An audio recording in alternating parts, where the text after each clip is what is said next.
Hi, welcome once again to the Blue Lotus podcast. I'm your host, Matara.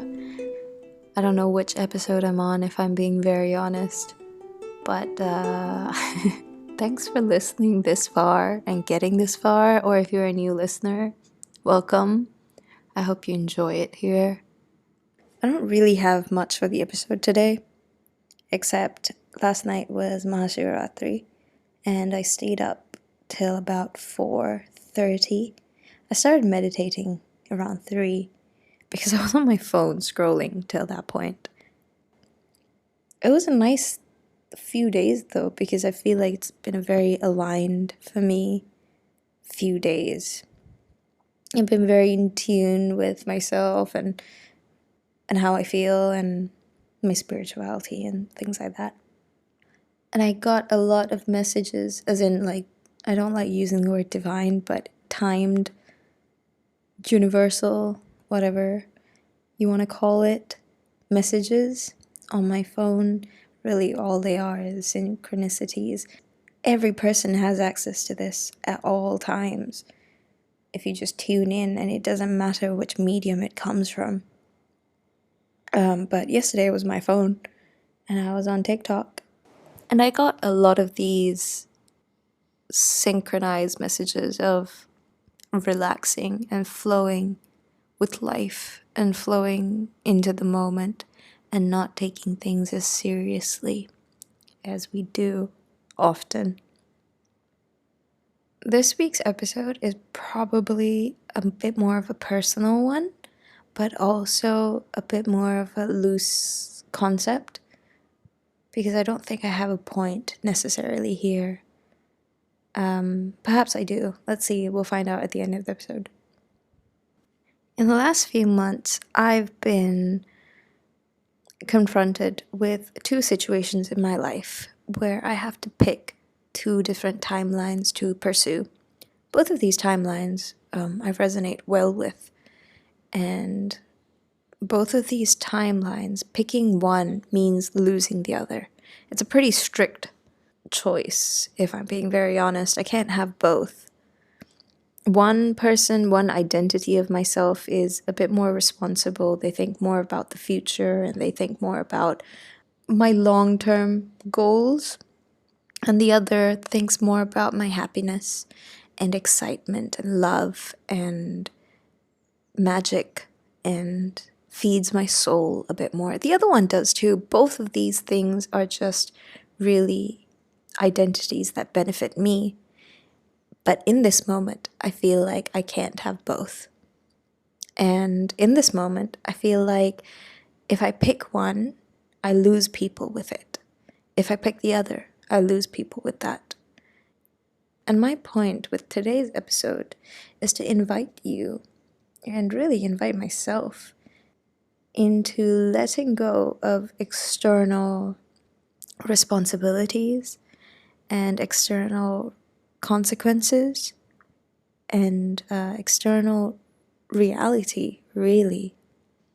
Because whenever we're faced with two decisions, let's say you want to stay in your job or you want to let go of your job, those are your two decisions. Or you want to pursue a person, or you want to stay single, or you want to admit to someone that you like them, or you want to keep them as your friend. Whatever these two options might be in your life, because most of us and all of us have been presented with these two options or three options or whatever in our life at some point in our lives. And they come from time to time. And when they do, they feel very disorienting, because they feel very do or die, and they feel like so much is at stake. And if you have to pick the one that is right by you. You have to pick the one that is responsible, but you also have to pick the one that feeds your soul. And we get very caught up in what is right for us and what resonates with us, and if certain things represent us well. At least I do. Don't know about you, but I do. So last night I was meditating, and like I said, for a few months I've been tackling this, and I've been going back and forth about this a lot. And with each passing day, I learned something new about it. There have been periods of time where I have actively tackled it, I've actively had conversations about it, actively meditated on it. There have been times where I have quite literally just left it to rest. There have been times where I've buried it even because it got too overwhelming. And it's still not solved. I'm still learning about it. I'm still figuring out. But I think for the most part, I keep coming back to the same conclusion. And I think I can voice that conclusion pretty well now, which is why I'm doing this episode. So last night, when I meditated, I love meditating on Mahashivaratri, by the way. I love it so much. With each passing year, I learn more about it, and I practice just a bit more in its rituals and indulge myself in it more, and it's always fun.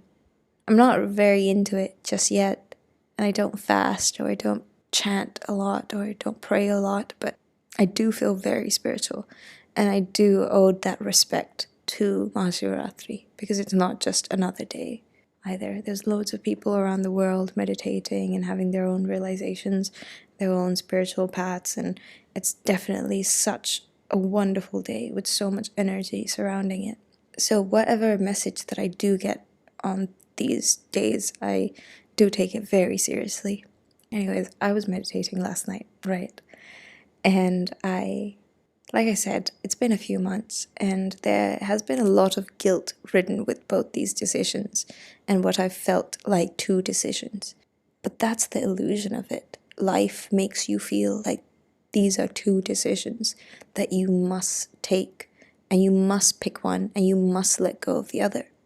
And that's what really tethers us into physical reality and this feeling of a prison that we're in. Because picking one thing means letting go of the other. And you can't have your cake and eat it either, because that's not how it works in the physical reality. But once you get past the first initial barriers of shame and guilt and frustration and anger and loss and grief and all of those grimy emotions, and you allow yourself to get past them and really feel them and mourn them and I'll let go of them as well, you get to a point where you are invited to let go of the physical consequences of it. You're invited to, for a moment, forget that you're in a physical reality. And that's what I did last night. The thing with me and my two decisions are people are involved. And whenever people are involved, I get very scared of hurting people. And I don't want to hurt people.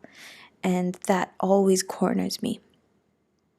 So yesterday, acting very selfishly, I meditated for about 5 minutes and I forgot them. I literally let them out of my mind and I focused on just me. Essentially what a decision is a timeline. And subconsciously we know this. It leads to certain possibilities. It leads to an opening of a life for you. It leads to different things. So that means letting go of other timelines. And both of these timelines can have things that you want and things that you don't want. So when you remove the external and you go inwards, well, I started seeing that there is a belief in my head that I can't have both of these things at the same time. And I didn't try to reprogram that belief last night, actually. Instead, what I did was I visualized these two identities of myself. Let's say one was more responsible and one was more childlike and carefree. And the responsible one was mature and wise, and the childlike, carefree one was fun and had magic. That's how I visualized it yesterday. Whenever I became more mature and wise and I took decisions benefiting my long-term self, the childlike version of me got very restless and it wanted to come out. And it looks very tempting. So when I start going that direction, the mature version of me reminds me there's consequences and reminds me there's work to be done. I have to be patient and I have to be more mature. So I don't know if you see what I'm trying to say, but they're really two sides of the same coin. Usually most of these decisions are. If you can look at the identity that you tether with this timeline and this decision that you are about to take and the person you envision yourself becoming with this decision, both those decisions are usually two sides of the same coin, and one doesn't exist necessarily when the other exists. So when one becomes overbearing and overpowering, the other one comes out to balance it out. And when we get so caught up in physical reality and 3D reality, we don't see that it's a balance. We don't see that sort of a dance between these two identities. We see it as pros and cons, and we see it as advantages and disadvantages. We see it as sacrificing, and we see it as letting go, and we see it as grief, and we see it as, all of these negative things, rather than even not really a positive thing, but really for what it is. Seeing it for what it is important. And honoring both these sides of ourselves.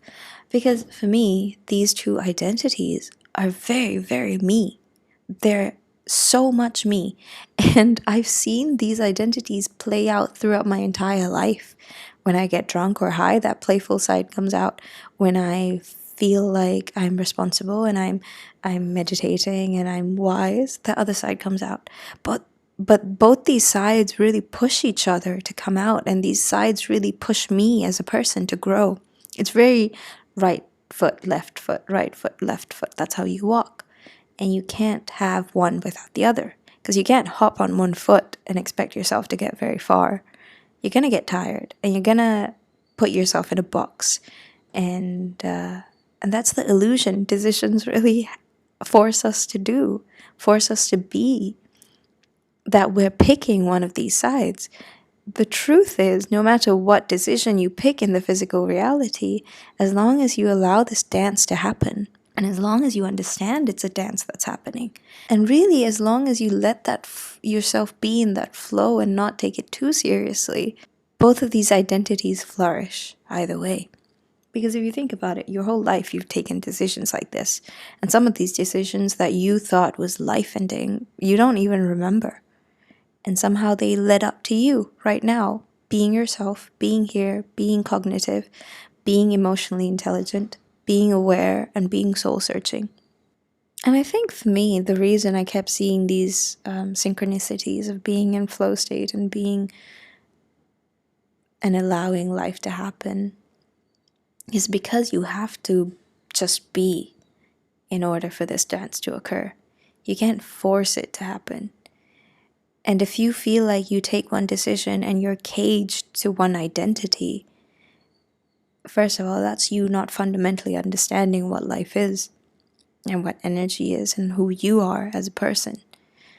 Because no matter who you're with and who you pick and what job you go to and what friends you make and what family you choose, really whatever, no one can really take you from you. They can influence you, sure, but at your core, you will always be you. You will always, part of you, even if you're inebriated, part of your mind will always be you. And for me, obviously, there needed to be a fundamental understanding of that responsibility of I am always me in every decision I make, in every situation that I'm faced with. Because you can take the right decision and end up in a wrong situation.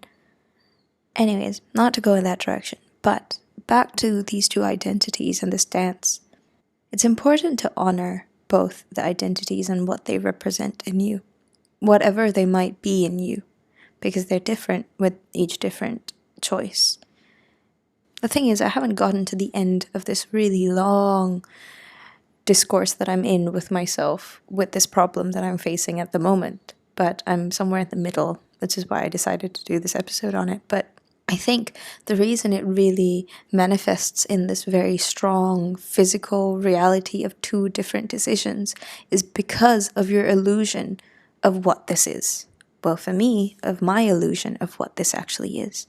Since I was a kid, I thought that these two things can't exist together. You can't be a mature person and a childlike person.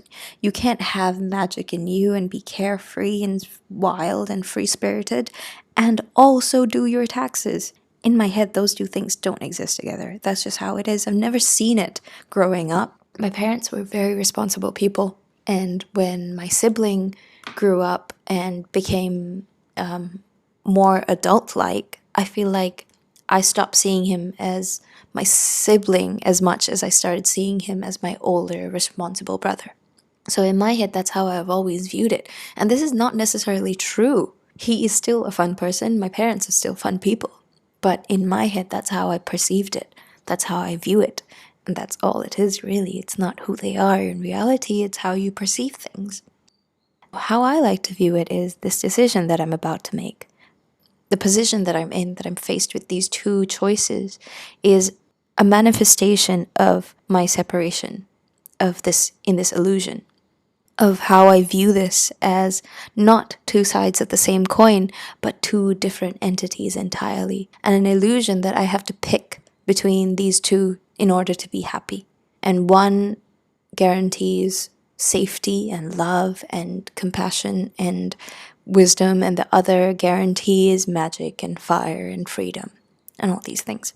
When really both of these things are just concepts that exist within me, and I can exhibit at each possible given time. In the last episode, I said something like, I'm enjoying being hypocritical right now, and this is what I mean by enjoying being hypocritical.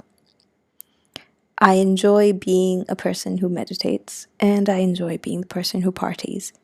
Every side of you should have space within you to exist. One shouldn't be pushed out in order for the other to flourish. Because whether you like it or not, the side that's pushed out will come out more aggressively if you do. And will demand to be seen and demand to be felt. Going deeper into this, for me, these two decisions have always been tied in with the people I have dated. It's something I saw in my parents, that they picked a certain life for themselves. So in my head, when I was a kid, I always told myself, that's not the life I'll pick for myself. And very naturally, I actually gravitated towards a lot of love and compassion and responsibility in my love life, eventually, when I settled down. Which was not something I looked for when I was a kid. I actually looked for a lot more free-spiritedness. The reason I'm bringing that up is because I think it's also very important for us to notice where these decisions exhibit themselves in. Because for me, it doesn't exhibit itself in a job.